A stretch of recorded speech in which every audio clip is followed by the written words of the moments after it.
Glória a Deus.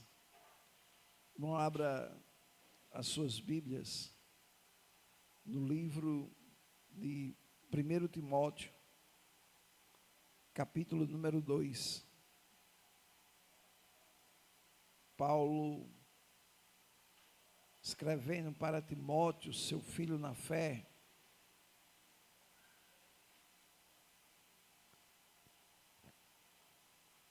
Primeiro Timóteo, capítulo 2, verso 1. Paulo diz assim: antes de tudo, pois exorto que se use a prática de súplica, orações, intercessões, ações de graça, em favor de todos os homens, em favor dos reis, de todos os que se acham vestidos de autoridade, para que vivamos uma vida tranquila e mansa, com toda piedade e respeito. Isto é bom e aceitável diante de Deus, nosso Salvador. Amém. Um dos cultos em qualquer local que tem pouca gente é culto de ensino da palavra e culto de oração. Os cultos que dá muita gente é culto festivo, que tem festa, que tem bolo. Então as pessoas vêm, até quem fazia tempo que não vinha à igreja vem participar. Mas, irmão, nós precisamos ter uma vida de oração. Orar, como todo mundo sabe, é conversar, não é falar algo já pré-escrito. Não é você pegar um papel e começar, não. Já imaginou se tiver uma pessoa endemoniada, aí você dizer assim, peraí, aguarda aí que eu vou pegar o que está no papel ali, eu vou ler. Não, irmão, não é assim que funciona. Já imaginou você orar? Cada um de nós, de vez em quando, tem alguém que diz assim, você vai para a igreja? Aí você diz, faça uma oração por mim lá, peça a pessoa que ore por mim. Então, irmão, nós, muitas vezes os ímpios, crê muito no poder da oração do que a própria igreja. Por isso que eles pedem oração. Eles ore para o fulano, ore para o Beltrano, ore para o meu casamento, ore. Então, irmão, a oração ela tem poder.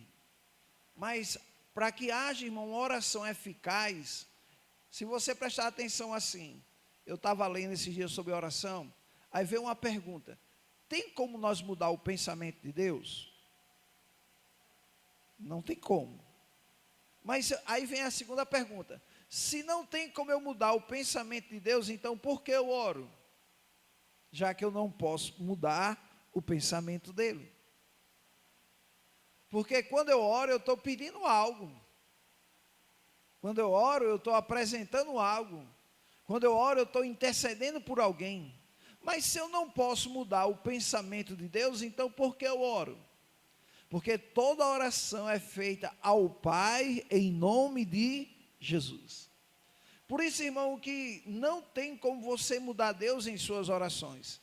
Por isso que a minha oração tem que estar em linha com a palavra de Deus. Porque quando eu oro dizendo, Pai, a tua palavra diz, eu não vou mudar Deus, mas Ele vai ter que honrar e cumprir com sua palavra. Eis a questão porque nós devemos orar em linha com a palavra de Deus. Por isso que quando você vai ler João, capítulo número 15, olha só o que diz a palavra do Senhor.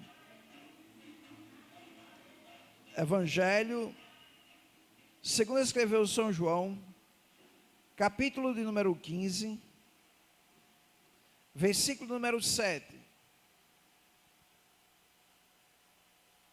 Evangelho, segundo escreveu São João, capítulo 15, verso 7, diz assim: se permanecerdes em mim, essa palavra permanecer quer dizer habitar. Nós passamos a habitar nele quando você nasceu de novo, para se cumprir 2 Coríntios 5,17. Se alguém está em Cristo, habitando nele, morando nele, nova criatura é. As coisas velhas se passaram, eis que tudo se fez novo. Por isso que ele diz: se permanecerdes em mim, e as minhas palavras permanecer em vós. Aí, se a palavra dele permanecer em vós, aí ele diz, pedireis o que quiser e vos será feito. Então, irmão, não é só eu estar nele, é a palavra dele estar em mim. Então, se eu orar, se essa minha oração não tiver de acordo com a palavra de Deus, ele não vai honrar essa oração. Por isso, irmão, eu sempre tenho frisado muito sobre a oração. E quando nós oramos, nós precisamos ter base, ter uma palavra, um versículo base, para sustentar a nossa fé, para ter a convicção que Deus vai honrar a sua palavra. Por isso que quando Tiago diz assim, quando orar pelo enfermo, a oração da fé curará o enfermo. Então ele disse, não é qualquer oração que vai curar o enfermo, não. Tem que ser uma oração de fé, uma oração com fé. Então, para eu entender o que é fé, eu tenho que conhecer a palavra. E o que é que gera fé no meu coração? A palavra de Cristo. Então, a palavra dele que habita dentro de nós. Então, quer dizer que quando eu vou orar por uma pessoa, o primeiro lugar que eu tenho que ter dentro de mim é a palavra. Por isso que Paulo diz assim, habite ricamente em vós a palavra de Cristo. Então, irmão, se a palavra dele habita em mim, por exemplo, você vai ver que antes do pecado, o Senhor vinha na viração do dia conversar com Adão. Você acha que Adão conversava o que com ele? Adão falava sobre o seu dia a dia, falava sobre cada animal que lhe deu o nome. Adão falava sobre plantas, sobre coisas que ele colheu, coisas que ele plantou. Então isso era um tipo de oração. Só que depois que o homem pecou, você vai ver que passou a existir um tabernáculo. E era o único local onde Deus habitava, e as pessoas tinham que ir para o tabernáculo para ali ouvir a voz de Deus. Por isso que o Senhor mesmo disse assim, faça um tabernáculo para que eu possa habitar no meio do meu povo. Então, qual era o plano de Deus? Lá tinha um sacerdote. Então, quando alguém pecava, existia, irmão, sacrifício de perdão, existia sacrifício de agradecimento, existia sacrifício também de pecado. Então, as pessoas apresentavam-se o sacerdote, trazia logo um sacrifício para um cordeiro, um cabrito, que tinha que apresentar como sacrifício. Mas aí depois que terminava o sacrifício, o sacerdote andava e tinha mais uma bacia de bronze, e lá estava cheia d'água, então ele lavava as suas mãos, porque estava melada de sangue, e depois que ele passava ali, ele agora estava diante do altar de incenso. O altar do incenso simboliza a oração dos santos. Por isso, quem já foi a uma igreja católica, viu aqueles homens bem vestidos, com os negócios assim, que era incenso, que subia fumaça, e eles badalando lá, entrando, e muitas vezes quando faz alguns eventos festivos, é uma ruma de gente com incenso. Hoje nós não usamos incenso, porque os incensos que chega a Deus é a sua oração. Por isso que a oração é um incenso que chega na presença de Deus. Mas aqui na terra, irmão, eu tenho que orar com a consciência que Deus está me ouvindo. Eu tenho que orar com a consciência, por isso que é uma atitude de fé orar. Orar, você não vê Deus, mas crê. A Bíblia diz que Moisés falava com Deus face a face. Mas aí alguém pode dizer assim, como é que Moisés falava com Deus face a face? Porque lá em João vai dizer que ninguém viu a Deus. Se ninguém viu a Deus, então, aí por isso que algumas pessoas dizem, está vendo como a Bíblia entra em contradição? Porque Moisés falava com Deus face a face, e a Bíblia diz que ninguém via a Deus. Não, irmão, quando a Bíblia diz que Moisés falava com Deus face a face, aí o escritor aos Hebreus vai explicar isso no Hebreus capítulo 11. A Bíblia diz que Moisés orava como quem vê, não está dizendo que ele via. Então ele ele tinha uma convicção tão grande que Deus estava ali para ouvir sua oração, que ele falava como quem vê a Deus. É assim que eu e você, nós oramos. Oramos como quem vê o seu Pai. Oramos com a convicção que Ele inclinou o seu ouvido para ouvir a sua oração. Então, quando eu digo, Pai, a tua palavra diz, irmão, eu não vou mudar a palavra de Deus, mas Ele vai ter que honrar a sua palavra. Então, a vontade de Deus ninguém muda.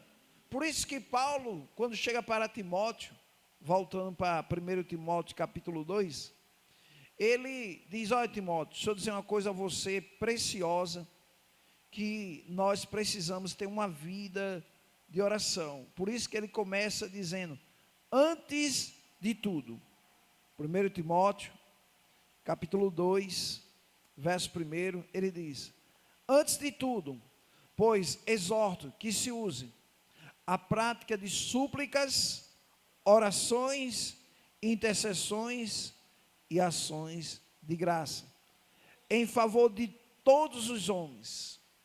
Preste bem atenção que ele está falando vários tipos de oração. Primeiro, ele fala sobre súplica.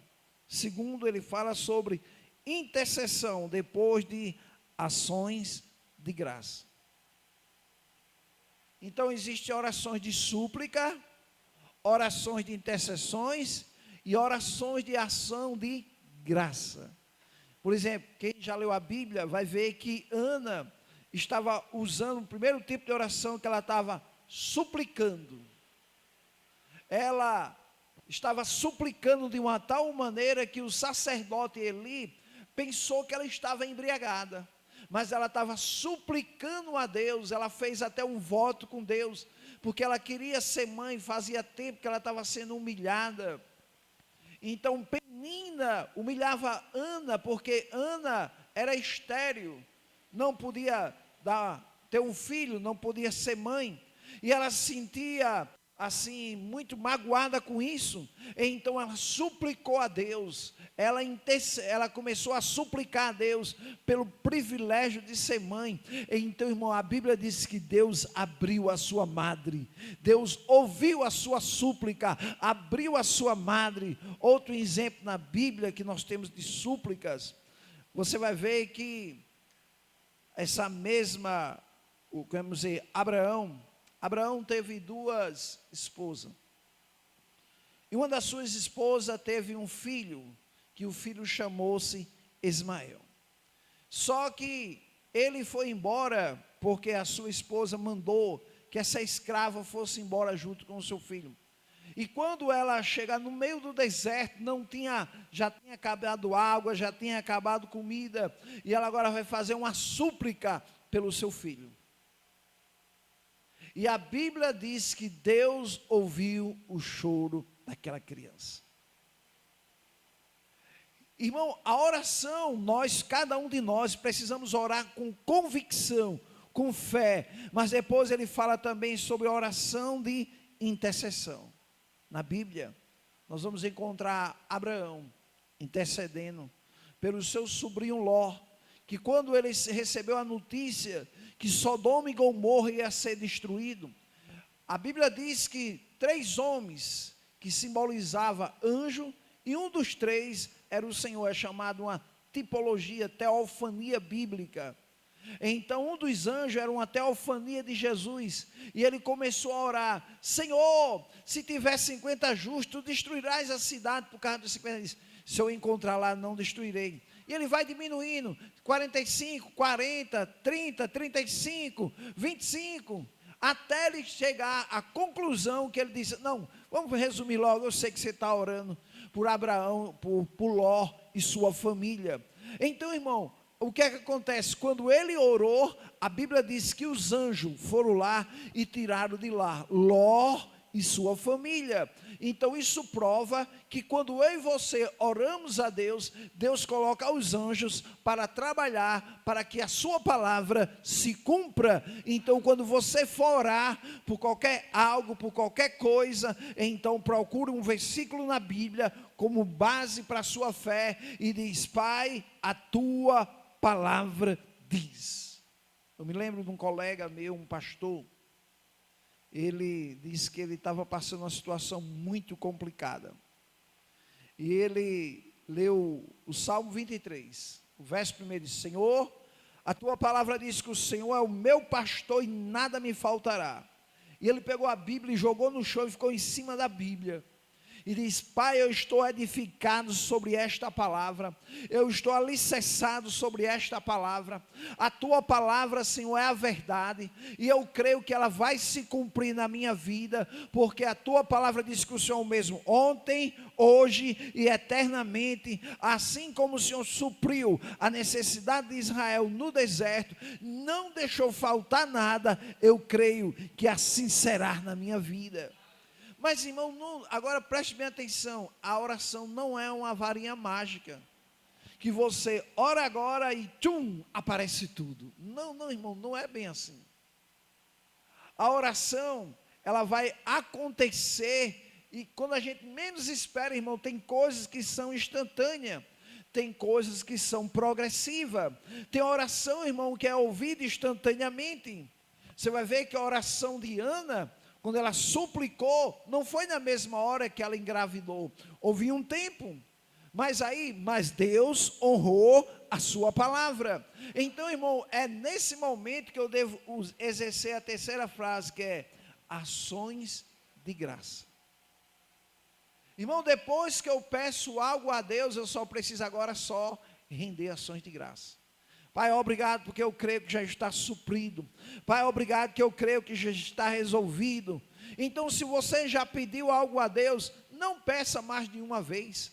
De lá para cá, renda ações de graça. Começa a dizer: Pai, obrigado porque eu creio que já está suprido. Obrigado porque eu creio que já está pago. Obrigado porque eu creio que já estou curado. Obrigado, Pai, porque eu creio que o Senhor já supriu as minhas necessidades. Então, irmão, você rende ações de graça.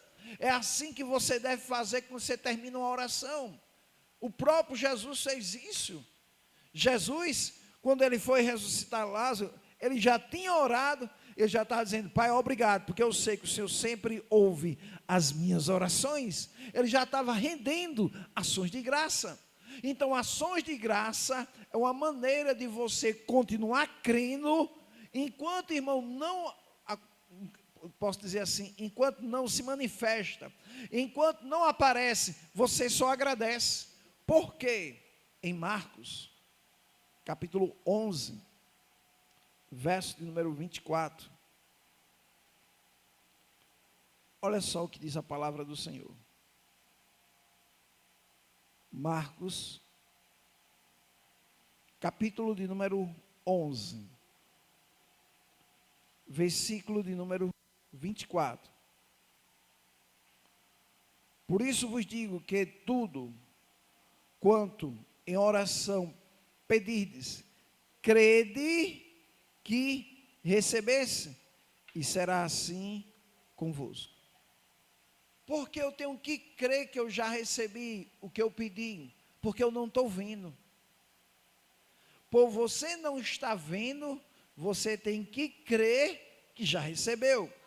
Por isso que tem pessoas que tem muitas pessoas que ela está pedindo de manhã, pedindo de tarde, pedindo de noite, e quando ela não pede durante os 3 momentos, de manhã, de tarde, de noite, ela pede na segunda a mesma coisa, pede na terça, pede na quarta, pede na quinta. Não, irmão, a Bíblia é contra isso. A Bíblia diz: não useis de vã repetições. Não, irmão, quem crê só pede uma vez e entra no descanso de Deus, e acredita que já recebeu.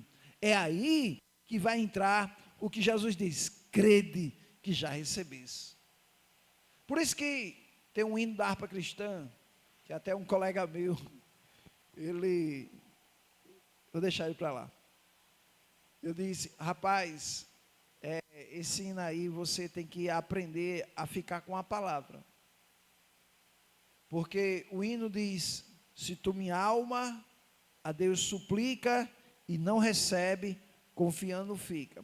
Porque o compositor desse hino diz que e não recebe, porque para ele você só recebe depois que vê, depois que toca. Quer dizer, enquanto você não vê e enquanto você não toca, então ele diz, você tem que estar suplicando a Deus, você tem que estar pedindo, você tem que fazer como o hino da harpa cristã, pedir, pedir, pedir, pedir, pedir. Porque, irmão, não é a palavra de Deus que ensina você a ficar pedindo, pedindo, não, não, é o hino da harpa cristã. Quem já conhece os hinos da harpa cristã, e esse hino fala sobre a pessoa receber o batismo com o Espírito Santo. Então ela vai ficar pedindo, pedindo, pedindo, pedindo, pedindo, e peça de novo, e peça. Não, irmão. Se você crê, você só pede uma vez. Por isso que Tiago diz, Tiago, capítulo 1, olha o que é que ele diz. Versículo número 6. Escritor Tiago, fica logo depois de Hebreus, capítulo 1, verso número 6, ele diz, peça, quantas vezes? Uma só vez. A Bíblia não diz, pedir, pedir, pedir, não, isso é o hino da harpa. Pedi, pedi, dá-se-vos-á. Isso é o hino da harpa cristã, não é a Bíblia. A Bíblia de Tiago diz, peça uma única vez, porém com fé. Peça crendo, peça sem duvidar, peça acreditando. Então, irmão, por que muitos não recebem? Porque pede, mas sem crer, pede sem acreditar. Aí Tiago diz, peça, porém com fé. Ana pediu com fé, por isso que ela se tornou mãe. Então, peça, porém com fé. Aí diz, peça, porém com fé, em nada duvidando. Então, quando você pede algo, dentro de você vai ter uma batalha espiritual, porque a dúvida, a incredulidade vai dizer, será que vai dar certo? Será que vai funcionar? Irmão, é aí que eu tenho que trazer a minha mente cativa, em obediente à palavra do Senhor, e você vai chegar a dizer, Pai, eu creio na tua palavra. Então, irmão, eu e você devemos nos apegar à palavra de Deus e dizer, eu creio na palavra de Deus e peço, Senhor, em linha com tua palavra.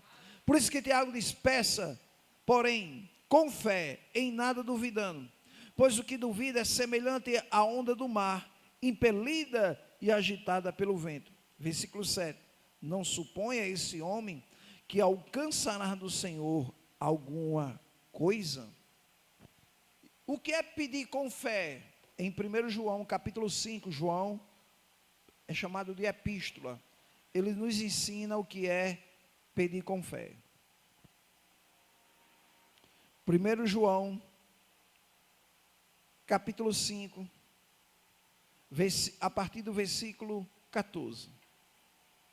1 João, capítulo 5, verso de número 14. Olha o que ele diz. E esta é a confiança. O que é confiança? Fé. Eu poderia dizer, e essa é a fé. Uma pessoa de fé é uma pessoa confiante. Por isso que ele diz, essa é a confiança que temos para com Ele, para com Deus, que se pedir alguma coisa, segundo a sua vontade, ou segundo a sua palavra, Ele, olha só, Ele nos ouve. Então, se eu pedir algo em linha com a palavra de Deus, Ele vai honrar a sua palavra. Então, quando eu pedir algo, eu tenho que saber, será que está escrito na palavra? Porque, irmão, a maioria das pessoas pede coisas que nunca vão receber. Tem coisas, tem gente que dá, Senhor, eu quero casar com aquela irmã, Senhor, eu quero casar com ela, e eu estou orando, Senhor, eu quero, não, irmão, em primeiro lugar, aquela irmã tem vontade própria, e Deus não vai, olha só, por isso que eu tenho que pedir em linha com a palavra de Deus, Deus não vai iludir ela para casar com você, ela tem vontade própria, e Deus respeita. Essa oração de petição é a sua vontade. Talvez a vontade dela já está pensando em outra pessoa, nem em você. Então eu não posso usar esse tipo de oração. Eu posso orar como? Uma pessoa solteira diz, Senhor, eu estou só, preciso de uma companheira ou de um companheiro, Senhor, porque o Senhor sabe, a tua palavra diz que 2 é melhor do que um, olha aí, a tua palavra diz. Então, o que é que o Senhor faz? Ele apresenta pessoas, mas a escolha quem faz é você. Não existe o homem perfeito, não existe a mulher perfeita. Então, irmão, um casamento é um moldando o outro. Então, quando você pedir algo, por isso que tem gente que reclama, tem gente que diz assim, rapaz, eu acho que não pedi legal não, porque a mulher que eu recebi, meu Deus do céu. Não, irmão, não é assim que funcionam as coisas. Olha só, a oração, eu vou conversar com Deus, é igual um pai que tem um filho, e seu filho começa a namorar, mas você fica preocupado. Quem é a menina? Ela tem procedência? Aonde ela mora? Ela estuda? Aí se é um menino, aí o pai vai perguntar, esse menino ele trabalha? Esse menino, como é que ele é? Ele é bagunceiro? O pai se preocupa com o filho e com a filha. Então, irmão, Deus quer o melhor para você. A Bíblia diz que as bênçãos do Senhor não acrescenta dores. Então, irmão, quando Deus dá algo, não é para acrescentar dor. Aí é igual gente que está querendo um carro. Aí ora, Senhor, eu estou cansado de andar a pé. Eu quero um carro, Senhor. Senhor, eu quero um carro. Mas você sabia que não existe um versículo na Bíblia que diz que Deus vai te dar um carro? Mas existe na Bíblia o Salmo 23, ou Filipenses 4,19. E o meu Deus, segundo a sua riqueza em glória, há de suprir as nossas o quê? Irmão, carro hoje não é lazer, é uma necessidade. Então, irmão, Deus é aquele que honra as nossas necessidades. Então, mas agora eu pergunto, será que eu vou pedir um carro sem saber dirigir? Ele quando é que vai lhe dar? Nunca. Então, irmão, se eu vou pedir a Deus primeiro um carro, em primeiro lugar eu tenho que me organizar. Em primeiro lugar eu tenho que tirar minha carteira de motorista. Depois que eu receber minha carteira, agora eu estou qualificado para dizer, Senhor, agora eu quero um carro. Ó, já tirei minha carteira, estou pronto para receber, e eu creio que vai se cumprir na minha vida. Irmão, mas aí eu tenho que agir, eu tenho que me organizar, eu tenho que juntar um dinheiro, porque fé sem ação, irmão, a fé não funciona. Tiago diz que fé sem obras, sem atitude, é uma fé morta. Então fé tem que ter ação. Não adianta você orar, eu quero um carro, eu quero um carro, eu quero um carro, eu quero um carro. Aí eu pergunto, o que é que você está fazendo para o carro chegar? É igual uma pessoa que vai comprar uma geladeira. Sabe o que é que ela faz? Ela prepara o lugar, diz, esse daqui vai ser o lugar da minha geladeira. Até o lugar a pessoa já sabe onde vai ficar. Aí o que é que ela faz? Ela vai para a rua e compra uma geladeira, porque ela já preparou o lugar. Mas, irmão, tem gente que vai comprar coisas além dos seus limites. Tem pessoas que compram coisas, depois não conseguem mais pagar. Aí depois vai orar assim, Senhor, a tua palavra diz que o Senhor é o meu pastor, nada me faltará, mas está faltando dinheiro, Senhor, de pagar a parcela. Não, irmão, nós precisamos que fé não é dar um passo no escuro, não, irmão. Fé, em primeiro lugar, a fé ela vem pelo ouvir, e o ouvir a palavra. E sabe o que a palavra diz? Quando um homem vai construir uma casa, primeiro ele se senta e faz os cálculos, quanto é que custa, para saber se ele pode começar e concluir aquela casa. Então ele está dando um exemplo de eu e você, quando for começar algo, eu primeiro me sentar, organizar as dívidas, as despesas, saber, será que eu posso fazer? Então se eu posso fazer, eu creio, eu vou fazer pela fé, e Deus vai honrar a minha vontade. Irmão, crente tem que aprender, irmão, a honrar a sua palavra. Crente tem que aprender, irmão, a vida de oração. Em primeiro lugar, você quer orar a Deus e quer que Deus cumpra com sua palavra. E eu pergunto, você está cumprindo com a sua? Muitas vezes nós não estamos. Por isso, irmão, que orar é conversar. Agora já imaginou quando você conversa com alguém? Quando você conversa com alguém, em primeiro lugar, uma pessoa que você confia. Você não conversa com uma pessoa se você não tem intimidade com ela. Então, aquela pessoa que você vai conversar com ela, é porque você tem intimidade com ela. Você vai falar dos seus problemas, das suas necessidades. Você vai se abrir com ela, vai abrir o seu coração, vai falar com ela e crer que ela vai lhe dar uma solução, ela vai lhe dar um caminho, ela vai lhe dar uma maneira de você sair dessa. Então, irmão, é por isso que nós oramos a Deus, porque Deus, irmão, é aquele que nos tira do lamaçal de lama e nos coloca sobre uma rocha. Então, orar é conversar com Deus, é falar com Deus. Então, eu tenho que aprender a ter essa intimidade com Deus. Na Bíblia, eu admiro quando você lê João, capítulo de número 8, é um texto bem conhecido. Evangelho, segundo escreveu São João, capítulo de número 8, versículo de número 32. Olha o que diz: e conhecereis a verdade. Preste bem atenção, irmão. Uma oração, tem um livro de Kenneth Hagin chamado A Oração que Prevalece.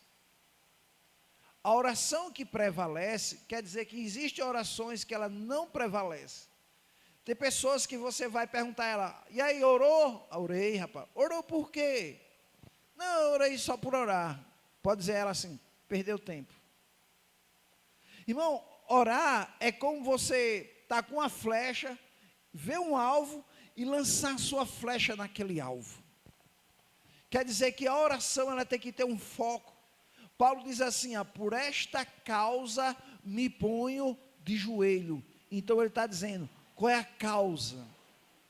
Por qual causa você se pôs de joelho? Por qual ocasião, por qual objetivo? Eu coloquei meu joelho para orar pela minha nação. Eu dobrei meu joelho para orar pelo meu país. Eu dobrei meus joelhos para orar porque eu estou desempregado e eu creio que as portas de emprego vai se abrir.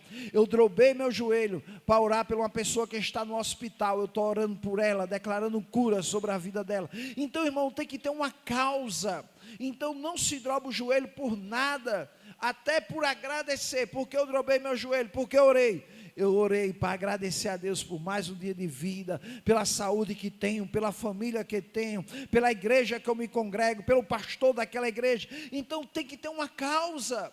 Então quando você for orar, em primeiro lugar estabeleça um propósito. Você vai ver que todas as pessoas na Bíblia, ela tem um propósito para orar. Até o próprio Jesus orou por você antes de você ter aceitado Ele. Ele disse: Senhor, é por eles que eu oro. Isso é João capítulo 17, chamada oração sacerdotal. Então, irmão, a oração, Paulo diz, por esta causa. Qual é a causa que levou você? Se você não é batizado com o Espírito Santo, está aí uma causa de você orar. Se você está desempregado, está aí uma causa para você orar. Se sua vida não está tendo mudança, está aí uma causa para você orar. Se sua família está passando problemas difíceis, está aí uma causa para você orar. Se você está com um filho ou uma filha que está causando um problema, está aí um motivo para você orar. Então aí você diz: por esta causa, por este motivo, eu me ponho de joelho, Pai, perante Ti, e creio que eu vou dobrar meu joelho, e ao levantar, eu creio que eu estou em posse de vitória. Por quê? Porque eu creio na Tua palavra. Aí o que é que eu faço? Pai, obrigado, porque eu creio que já está resolvido, eu creio que está suprido. Então, irmão, é assim que nós devemos orar. A oração, ela tem que ter um foco, tem que ter um propósito. Por isso que Paulo escreve a Timóteo: Timóteo, antes de qualquer coisa, se faça súplica, oração de intercessão. Ele diz: a favor de todos os homens. Olha a causa: a favor de todos os homens, a favor de todas as autoridades, a favor de todos os reis. Ele está aí um motivo para você orar, para que você tenha uma vida feliz, para que você tenha uma vida de paz. Para nós encerrar, Jó 41, versículo 10. Olha só o que diz o livro de Jó. Jó 41 não, 42, versículo 10. Jó 42, verso 10. Mudou o Senhor a sorte de Jó, quando esse orava pelos seus amigos, e o Senhor lhe deu-lhe o dobro de tudo o que antes possuía. Então, irmão, Jó começou a orar pelos seus amigos, e mudou o Senhor o cativeiro de Jó. Jó estava doente, Jó tinha perdido tudo, Jó tinha perdido os filhos, mas quando ele decidiu agora orar pelos seus amigos, irmão, Deus deu em dobro. O que ele tinha 7 passou a ter 14. Então, irmão, aprenda também a orar. A Bíblia diz: orais uns pelos outros. Eu preciso orar por você, você precisa orar por mim. Nós precisamos orar por esta nação. Quando você ora, você está dizendo assim: Pai, estou te dando um direito legal para o Senhor tomar uma providência divina. Pai, eu te dou o direito legal de o Senhor, Pai, fazer uma mudança nessa nação, neste bairro, neste país. Então, irmão, quando você ora, você está dizendo: Pai, eu creio em Ti, que vai haver uma mudança, que vai haver uma transformação, que algo sobrenatural vai acontecer. Por quê? Porque eu não estou orando a qualquer pessoa, eu estou orando a meu Pai, porque Ele é o Todo-Poderoso, Criador dos céus e da terra. Então, irmão, que eu e você, quando for orar, ter um propósito, ter um objetivo, ter um foco. Então, toda vez que você for orar, lembre-se: eu vou orar por quê ou para que eu vou orar? Por quem eu vou orar? Por quem eu vou interceder? Você vai orar por você ou você vai interceder por uma pessoa? Então, toda vez que você for orar, em primeiro lugar, irmão, a melhor oração ao amanhecer o dia é uma oração de agradecimento. Agradeça. Agradeça pela noite de paz. Agradeça por mais um dia de vida. Agradeça pela sua saúde. Agradeça pelo seu trabalho. Agradeça pelos seus filhos. Agradeça pelo seu lar. Agradeça porque Ele lhe deu mais um privilégio. Mas muitas pessoas já amanhecem o dia murmurando, reclamando, chateado, de mau humor. Não, irmão, não deixe que essas coisas desçam para o seu coração. Deixe que Deus, irmão, Deus trabalhe a seu favor. E Ele trabalha. Quando você ora a Deus, Deus coloca os anjos para trabalhar a meu favor, a seu favor. Por isso que o escritor aos Hebreus vai dizer que os anjos são anjos ministradores que estão ali para trabalhar os que hão de herdar a salvação. Quem foi que herdeu a salvação? Cada um de nós. Então Ele está pronto para trabalhar por mim e por você. Amém? Glória a Deus.